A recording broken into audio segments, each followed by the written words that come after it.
These are the top 5 scalp micropigmentation regrets. Number 1, choosing the wrong artist. So you gotta do your research. You gotta make sure you check out photos, Google reviews, Instagram, Facebook, check all that out, and meet with your artist as well, and meet with several artists, and then you kind of go with your gut on who you vibe with the most, you build rapport with, and then ask all the questions you need. All right, so number 2, having unrealistic expectations.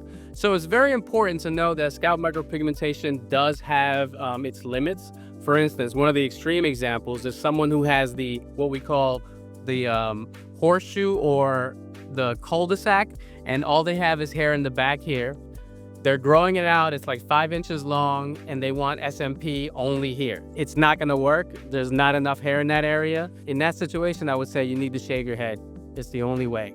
So you gotta be realistic. You can't go with a hairline this low and get away with it without it looking terrible. So your artist is gonna be somebody that you trust, and that has to work with you collaboratively to figure out the best look that you can get. Number 3, agreeing to an unnatural design. So again, the word unnatural is kind of, it's opinion. Some people think some, sharp hairlines don't look natural. Some people think they do. So, it's up to you to kind of decide what you want to go with, and make sure that, you're okay with, if you're redoing the hairline, make sure that your artist takes enough time, especially in the first session, to draw it on.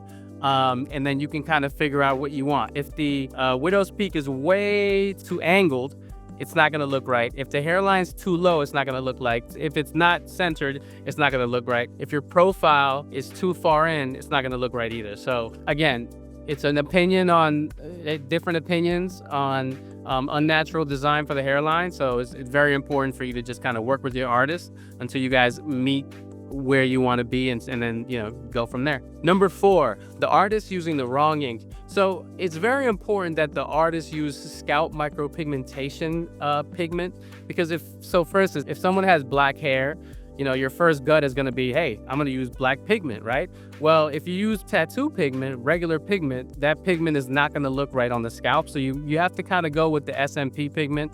There's a lot out there. You can ask your artist which one he uses. It might be a proprietary pigment that they use. Again, it's important to kind of look at the photos that they've done in the past and just make sure that that's the shade you want to go with, the color in the pigment. All right, so number 5, not following aftercare instructions. So it's very, very important that your scalp micropigmentation treatment heals properly, and you don't kind of interfere with the healing process. So we have a 4-day window that we say, all right, for 4 days, you can't wet your head, you can't shave your head, you can't do anything that makes you sweat, and you can't, be in the sun for those 4 days, like hardcore, right? That way you can heal, and then the pigment will kind of settle, and the initial healing will happen, and you don't have to worry anything about it later. It didn't get infected, it doesn't scab up. All that stuff you want to avoid, because it could kind of damage the pigmented area, and you might get some splotchiness, and you want to avoid that. All right, so what can you do if you have scalp micropigmentation regrets? You already had the treatment, you don't like it, it's driving you crazy. What you can do is you can go get a second opinion from different people.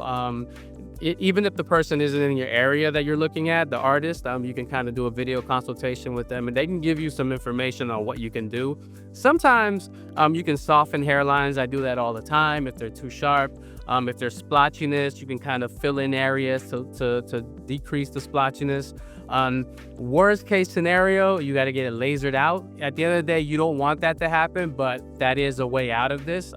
So you just got to be careful.